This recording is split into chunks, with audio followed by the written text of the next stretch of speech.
Hello students, હું છું Savaliya sir અને ધોરણ 12 સાયન્સ કેમિસ્ટ્રીના હેલો આલ્કેન હેલો એરિન સંયોજનો ચેપ્ટરના JEE નીટના MCQ સોલ્યુશન્સના લેક્ચર 2માં આપનું સ્વાગત છે. વિદ્યાર્થી મિત્રો, આજના આ લેક્ચરમાં આપણે મોટા ભાગે રાસાયણિક પ્રક્રિયાઓને લગતા જે MCQ પૂછાતા હોય છે એવા MCQ વિશે આપણે પરિચિત થઈશું. તમે જોઈ શકો છો, પહેલો MCQ આપ્યો છે જેની અંદર તમને એક રાસાયણિક પ્રક્રિયા આપી છે. 2 સ્ટેપમાં રાસાયણિક પ્રક્રિયા છે. CH3Cl ક્લોરોમિથેન, જે પ્રથમ તબક્કે KCN સાથે પ્રક્રિયા કરીને કોઈ એક નિપજ આપે છે અને એ નિપજ બીજા તબક્કે એસિડિક માધ્યમમાં પાણી સાથે પ્રક્રિયા અનુભવીને Y નિપજ આપે છે. તો આપેલ પ્રક્રિયામાં અંતિમ નિપજ Y શું હોય એવો આપણને પ્રશ્ન પૂછવામાં આવ્યો છે અને તેના 4 વિકલ્પ તમને અહીં આપેલા છે. વિદ્યાર્થી મિત્રો, આ લેક્ચરમાં તમને જે કંઈ માહિતી આપવામાં આવે છે એ માહિતી સદંતર નવી માહિતી હશે, કારણ કે રાસાયણિક પ્રક્રિયાને લગતી માહિતી છે જે NCERT બોર્ડ લેવલે પણ ક્યાંક ને ક્યાંક એ ઉપયોગી હોય છે. તો અહીં તમને સાચા વિકલ્પ તરીકે ઉકેલમાં વિકલ્પ એ લખેલો છે. તો વિદ્યાર્થી મિત્રો, હવે એક પ્રક્રિયાને આપણે સમજીએ. તો અહીં તમને પ્રક્રિયાનું સમીકરણ મેં લખીને આપ્યું છે. CH3Cl KCN સાથે પ્રક્રિયા કરશે તો જે પ્રથમ તબક્કો જે છે CH3Cl ની KCN સાથેની પ્રક્રિયા, એમાં K પ્લસ અને Cn માઇનસ, તો Cn માઇનસ દ્વારા Cl માઇનસનું વિસ્થાપન થાય તો એ પ્રક્રિયાને આપણે કેન્દ્રાનુરાગી વિસ્થાપન પ્રક્રિયા, જેને આપણે SN પ્રક્રિયા કહીએ છીએ. અને પ્રોપરલી જો આને વિચારીએ તો આ SN2 પ્રકારની ક્રિયાવિધિને અનુસરે છે. એટલે આપણે એ પણ ધ્યાનમાં રાખીશું કે SN2 પ્રકારની ક્રિયાવિધિને અનુસરે છે. અને Clનું વિસ્થાપન Cn વડે થશે, એટલે CH3, અને જે Cn સમૂહ છે એ C ટ્રિપલ બોન્ડ N હોય છે, એટલે આપણે અહીંયા C ટ્રિપલ બોન્ડ N દર્શાવેલું છે. ત્યારબાદ જળ વિભાજન પ્રક્રિયા થાય છે. H+ ની હાજરીમાં 2 મોલ પાણી વડે જળ વિભાજન પ્રક્રિયા થશે. વિદ્યાર્થી મિત્રો, જળ વિભાજન પ્રક્રિયામાં પાણીના જે 2 અણુ વપરાયા છે એ અણુઓને આપણે આ રીતે દર્શાવીએ છીએ. જે પણ સમજાવવામાં આવે છે ક્રિયાવિધિ, અને ખાસ ધ્યાનમાં રાખજો, આ પ્રકારે 3 બંધ તૂટશે એટલે 3 હાઇડ્રોજન એ આ 3 બંધને તોડી અને નાઇટ્રોજન સાથે જોડાશે, એટલે બાય પ્રોડક્ટ તરીકે આપણને એમોનિયા મળે છે, NH3. અને જે CH3 સાથે કાર્બન છે એ કાર્બનના 2 બંધ અને 1 બંધ, આવી રીતે 3 બંધ જે તૂટ્યા છે એમાંથી 1 બંધ OH સાથે જોડાશે અને 2 બંધ છે એ આ ઓક્સિજન સાથે જોડાશે, એટલે CH3 અને આ સમૂહ છે એ COOH, એટલે CH3COOH, એટલે કે આપણને નિપજ તરીકે CH3COOH એસિટિક એસિડ નિપજ મળશે. ત્યાર પછી બીજા નંબરે MCQ છે. તમને એક પદાર્થ આપ્યો છે. આમ તો પદાર્થનું બંધ રેખા બંધારણ છે. આપેલ પ્રક્રિયામાં કયા પ્રક્રિયકો વપરાય છે? તો તમે જોઈ શકો છો, આ જે બંધ રેખા બંધારણ છે એ જે પદાર્થનું છે એ પદાર્થ કંઈક આવો છે.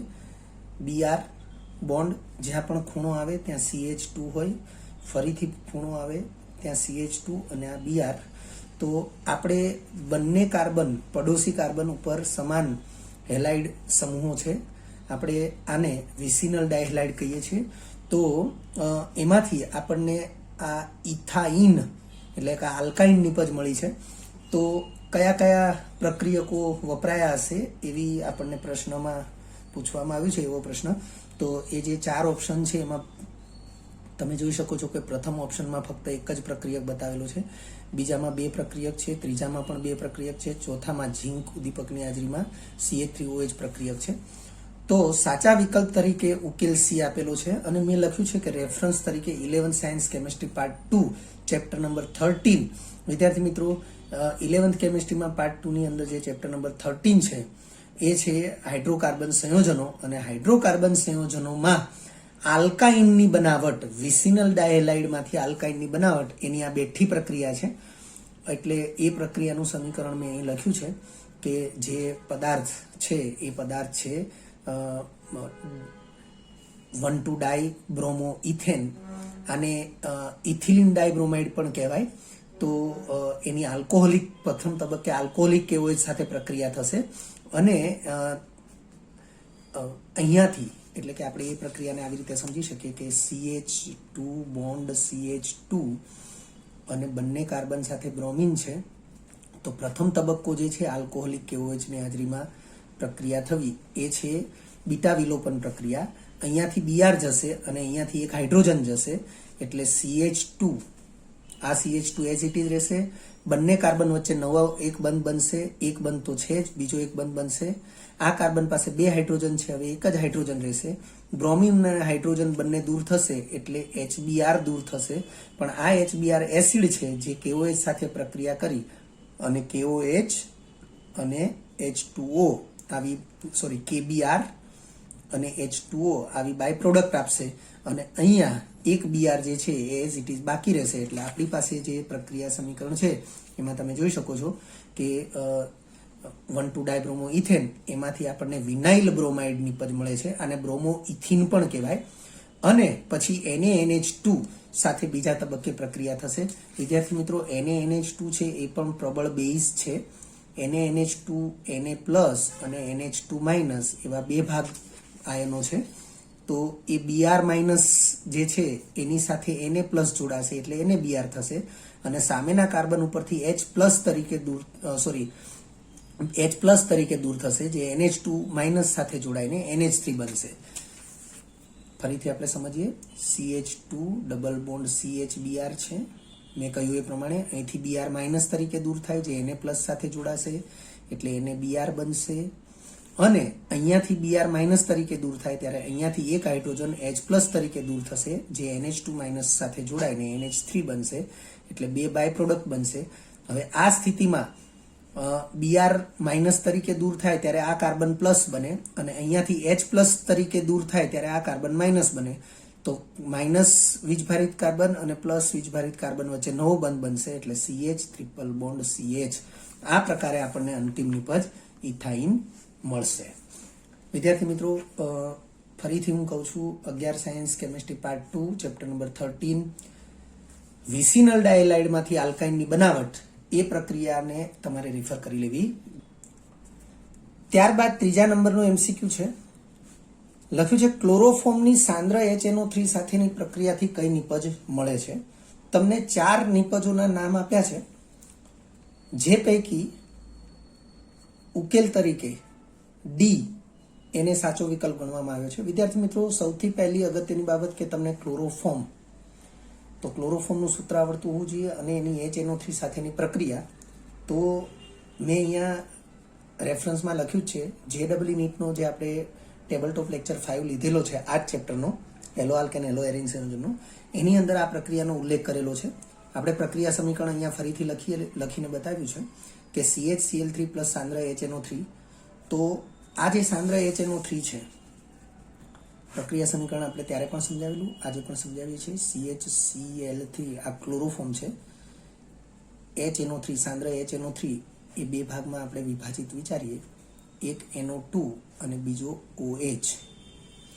તો વિદ્યાર્થી મિત્રો, આ હાઇડ્રોજનનું વિસ્થાપન NO2 વડે થશે એટલે CCl3 રહેશે, C સાથે Cl3 રહેશે અને એક બંધ NO2 સાથે જોડાશે અને જે હાઇડ્રોજનનું વિસ્થાપન થયું એ હાઇડ્રોજન દૂર થઈ અને OH સાથે પાણીનો અણુ બનાવશે.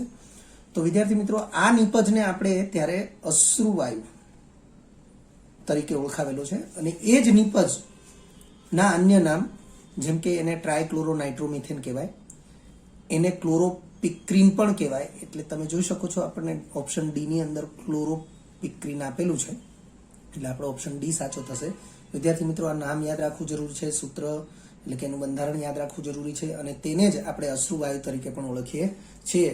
વિદ્યાર્થી મિત્રો, ટ્રાયક્લોરોનાઇટ્રોમિથેન એ IUPAC નામ છે, ક્લોરોપિક્રીન એ સામાન્ય નામ છે અને અશ્રુવાયુ એ એનું વ્યવહારુ નામ છે. ચોથા નંબરનો MCQ છે. 34 ગ્રામ આયોડો પ્રોપેનની બીટા વિલોપન પ્રક્રિયાથી 36% નિપજ પ્રાપ્ત થાય છે. તો તે નિપજનું વજન કેટલા ગ્રામ હોય? તો વિદ્યાર્થી મિત્રો, સૌથી પહેલા તો તમને આયોડો પ્રોપેનનું સૂત્ર આવડવું જોઈએ. બીટા વિલોપન પ્રક્રિયા કોને કહેવાય, એનાથી કઈ નિપજ મળે, આ બધી જ બાબતો તમને ખબર હોવી જોઈએ. આ પ્રકારના જે પ્રશ્નો છે અહીં તો આપણને એમસીક્યુ તરીકે આપણે એને અભ્યાસ કરી રહ્યા છીએ, પરંતુ આ પ્રકારના પ્રશ્નો જેડબલ્યુમાં ન્યુમેરિકલ તરીકે પણ પૂછાતા હોય છે. તમને આયોડોપ્રોપેન એટલે કે C3H7I એનું આણ્વીય દળ 170 ગ્રામ પ્રતિ મોલ આપી દીધેલું છે. 4 વિકલ્પ પૈકી વિકલ્પ બી એને સાચો વિકલ્પ દર્શાવવામાં આવ્યો છે, પરંતુ આપણે એની ગણતરી કરીએ જેનાથી આપણને ખ્યાલ આવે. તો સૌથી પહેલા આ જે આયોડોપ્રોપેન છે એ 1 આયોડોપ્રોપેન હોય કે 2 આયોડોપ્રોપેન હોય, પણ બીટા વિલોપન પ્રક્રિયાથી પ્રોપીન જ નિપજ મળશે. બીટા વિલોપન પ્રક્રિયા એટલે આલ્કોહોલિક કેઓએચ સાથે થતી પ્રક્રિયા છે. અહીંયાથી આઈ જાય અને બીટા કાર્બન ઉપરથી હાઇડ્રોજન દૂર થાય એટલે -HI નિપજ બાય પ્રોડક્ટ તરીકે આપણે દર્શાવી શકીએ. વાસ્તવમાં આલ્કોહોલિક KOH હોય તો KOH સાથે HI પ્રક્રિયા કરશે તો KI અને પાણીનો અણુ બાય પ્રોડક્ટ તરીકે મળશે. જો કે એ ચર્ચા આપણે દર વખતે કરીએ છીએ. હવે આયોડો પ્રોપેન જેનું આણ્વીય દળ 170 આપેલું જ છે, પણ મળતી નિપજ પ્રોપીન છે જેનું આણ્વીય દળ 42 થશે, કારણ કે તમે જોઈ શકો છો પ્રોપીન તો C3H6 એવું એનું સૂત્ર થશે. 3 કાર્બન તો 12 ગુણ્યા 3 36 અને વત્તા 6 હાઇડ્રોજનના 6 એટલે 42 ગ્રામ પ્રતિ મોલ એનું આણ્વીય દળ થશે. તો આપણે જોઈ શકીએ છીએ કે 170 ગ્રામ પ્રક્રિયકમાંથી 42 ગ્રામ નિપજ મળે. તો આપણને 34 ગ્રામ પ્રક્રિયક આપવામાં આવ્યો છે. તો 34 ગ્રામ પ્રક્રિયકમાંથી કેટલા ગ્રામ નિપજ મળે? તો 34 ગુણ્યા 42 ભાગ્યા 170 કરીએ તો આપણને 8.4 ગ્રામ નિપજ મળશે. પરંતુ આ 100% પ્રક્રિયા થાય તો 8.4 ગ્રામ નિપજ મળશે. તો 100% પ્રક્રિયા થાય તો 8.4 ગ્રામ નિપજ મળી શકે, પરંતુ અહીં 36% નિપજ પ્રાપ્ત થાય છે, એટલે કે 36% જ પ્રક્રિયા પરિણમે છે.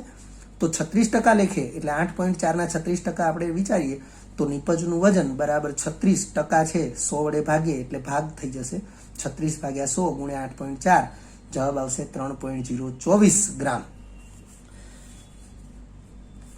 ત્યારબાદ પાંચમા નંબરે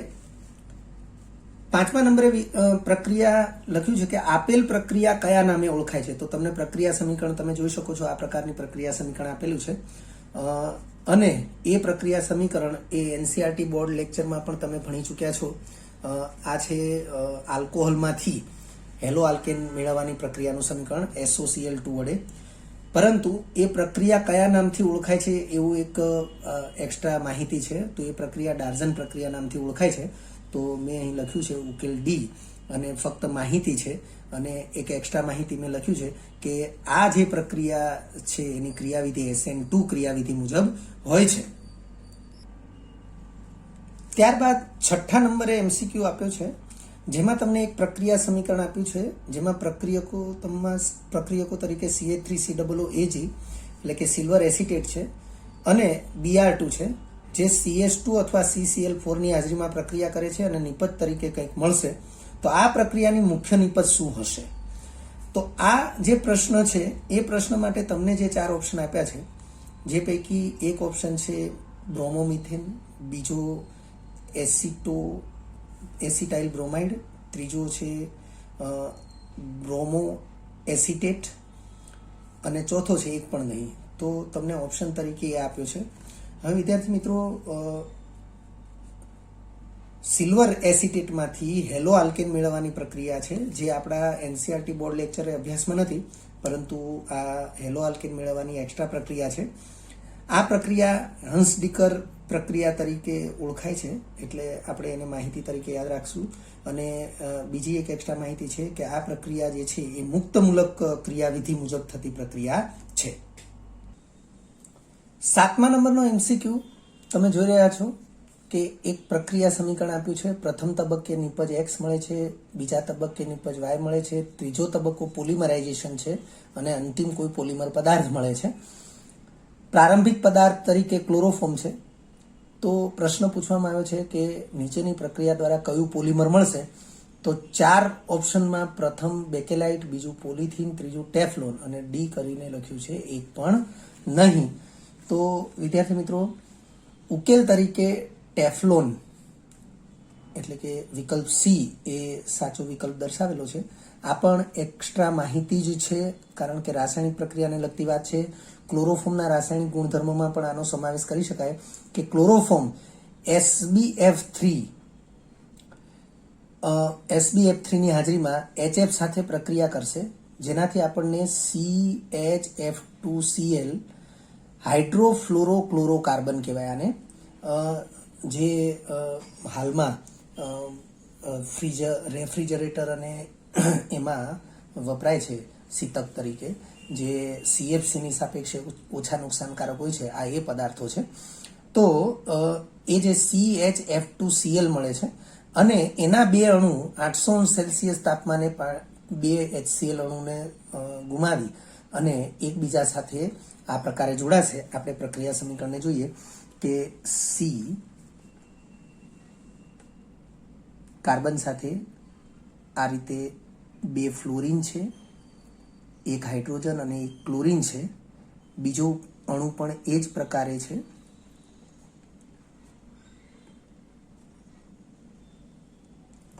તમે જોઈ શકો છો CHF2Cl બે અણુ છે, પણ 800°C તાપમાને આ બંધ તૂટશે, આ બંધ પણ તૂટશે અને આ રીતે HCl દૂર થઈ અને બંને કાર્બન એકબીજા સાથે બે બંધ બનાવશે અને બંને કાર્બન પાસેના ફ્લોરિન પરમાણુ એઝ ઇટ ઇઝ રહેશે. આને ટેટ્રાફ્લોરોઇથિલિન કહેવાય, ટેટ્રાફ્લોરોઇથિલિન. તો ટેટ્રાફ્લોરોઇથિલિનના અસંખ્ય અણુઓનું પોલિમરાઇઝેશન થાય, જેને યોગશીલ પોલિમરાઇઝેશન કહેવાય અને તેનાથી ટેફલોન મળે છે, જેને પોલીટેટ્રાફ્લોરોઇથિલિન પણ કહેવાય. એટલે ટેફલોન એ પોલીટેટ્રાફ્લોરોઇથિલિન છે. આપણે પોલિમર ચેપ્ટરની અંદર પણ આ ટેફલોન વિશે અભ્યાસ કરવાનો આવશે. ત્યારબાદ 8મા નંબરે MCQ છે, આપેલી પ્રક્રિયામાં કઈ નિપજ મળશે? તમે જોઈ શકો છો એક ત્રિકોણ આપ્યો છે જેને સાયક્લોપ્રોપેન કહેવાય અને પદાર્થ જે છે એને બ્રોમો સાયક્લોપ્રોપેન કહેવાશે. આ પદાર્થ એને બ્રોમો સાયક્લોપ્રોપેન કહેવાશે.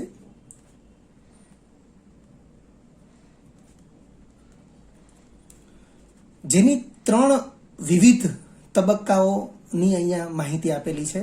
પહેલા તબક્કે ઇથરની હાજરીમાં, શુષ્ક ઇથર છે એની હાજરીમાં Mg સાથે પ્રક્રિયા છે. બીજા તબક્કે CO2 ઘન એટલે કે સૂકા બરફ સાથે પ્રક્રિયા છે અને ત્રીજા તબક્કે એસિડિક માધ્યમમાં H2O સાથે પ્રક્રિયા છે. તમને 4 ઓપ્શન આપ્યા છે. વિદ્યાર્થી મિત્રો, ખૂબ જ અગત્યની પ્રક્રિયા છે. ઉકેલ તરીકે સાચો વિકલ્પ એ કઈ રીતે છે એને આપણે હવે જોઈએ. વિદ્યાર્થી મિત્રો, આ પ્રક્રિયા એ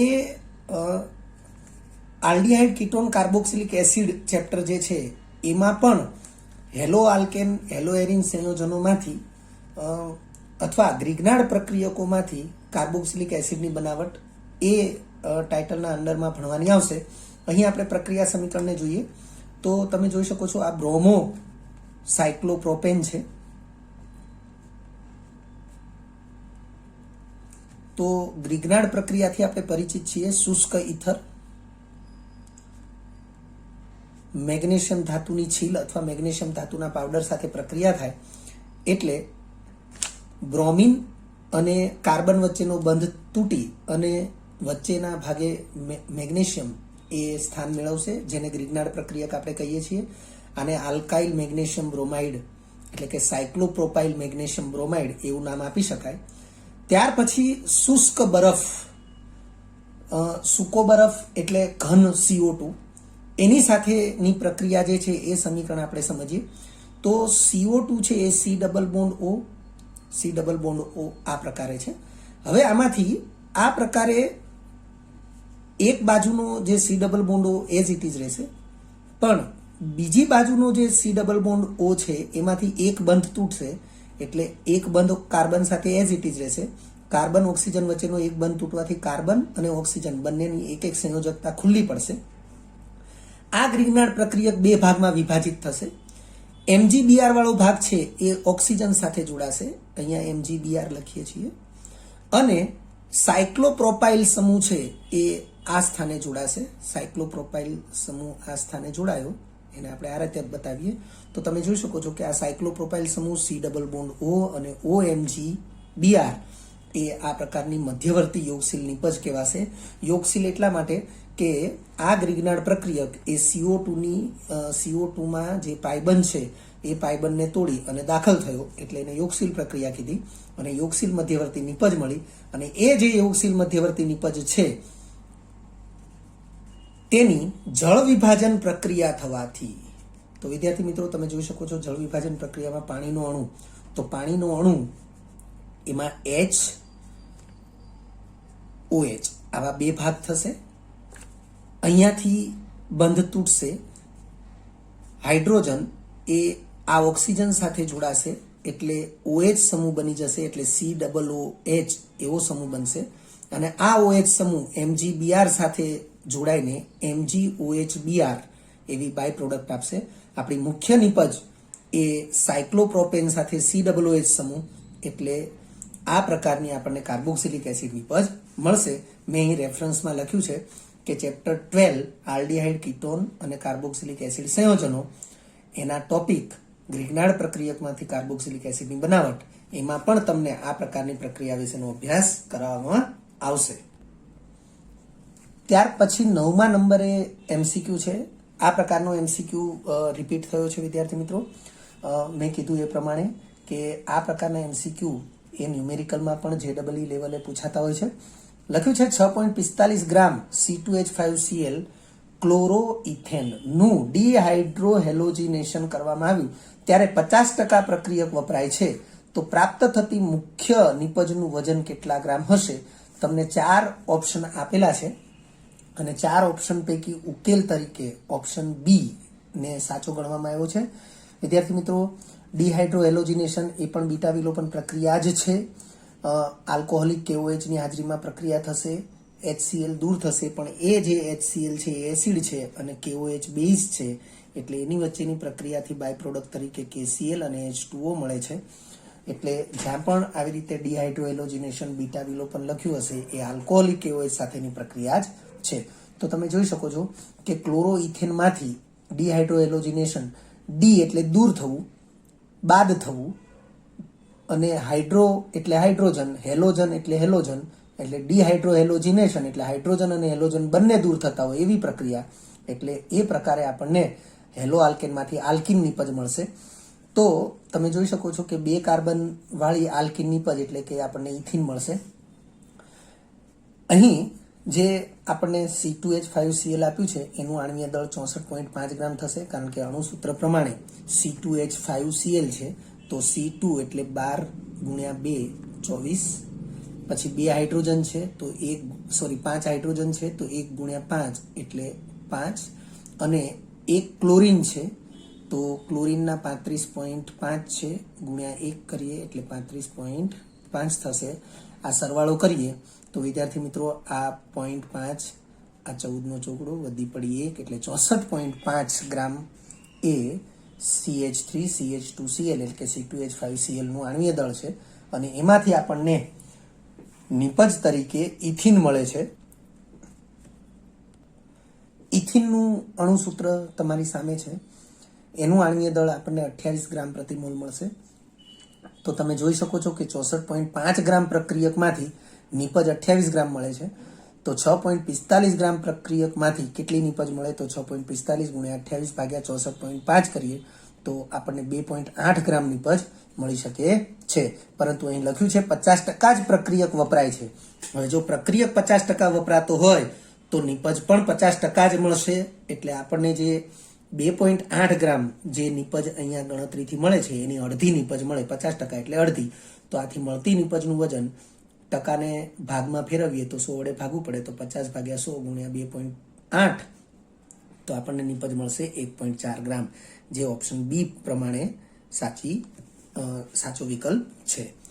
ત્યારબાદ 10મા નંબરે આપણને જે MCQ આપ્યો છે એમાં પણ તમે જોઈ શકો છો કે એક રાસાયણિક પ્રક્રિયાનો ઉલ્લેખ છે. પ્રક્રિયક તરીકે બ્રોમો ઇથેન છે. પ્રથમ પરિસ્થિતિમાં P પદાર્થની હાજરી છે, કોઈ નિપજ મળે છે.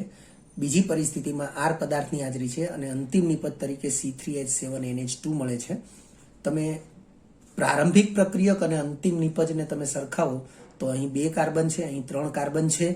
અર્થ કે પી અને આર માંથી કોઈ એક પ્રક્રિયક એવો હશે કે જેના કારણે કાર્બન સંખ્યા વધતી હોવી જોઈએ. તો અહીં તમને 4 વિકલ્પ આપ્યા છે.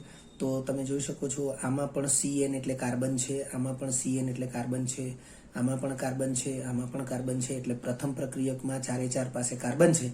પરંતુ અહીં બ્રોમિન છે અને બ્રોમિન એટલે Br- એટલે કેન્દ્રાનુરાગી વિસ્થાપન પ્રક્રિયા આપી શકે એવા પદાર્થ પી તરીકે પ્રક્રિયકને વિચારવો પડે. તો તમે જોઈ શકો છો કે CH3Br અને CH3NH2 આ બંને પદાર્થો એ કેન્દ્રાનુરાગી પ્રક્રિયક તરીકે વર્તી શકતા નથી. પણ KCN અને KCN, તો A અને B વિકલ્પમાં KCN આપ્યા છે જે કેન્દ્રાનુરાગી પ્રક્રિયક તરીકે અથવા કેન્દ્રાનુરાગી પદાર્થ તરીકે વર્તી શકે છે.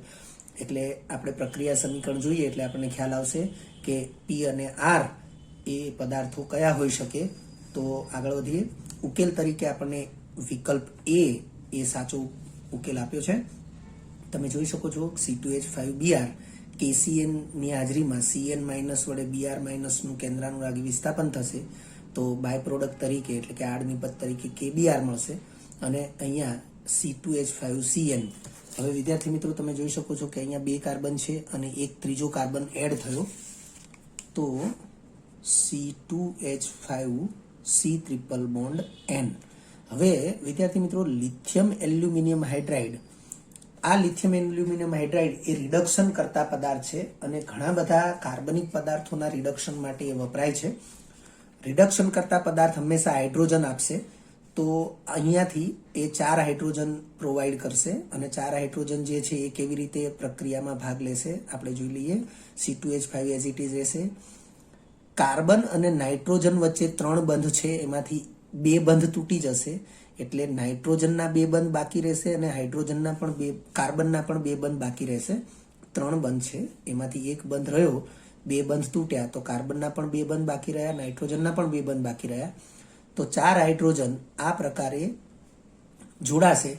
તો એનાથી જે નિપજ મળી એ નિપજ આપણે દર્શાવીએ આવી રીતે C2H5. તો તમે જોઈ રહ્યા છો આ C2H5 છે, પછી આ નવો CH2 બન્યો અને આ NH2 બન્યો.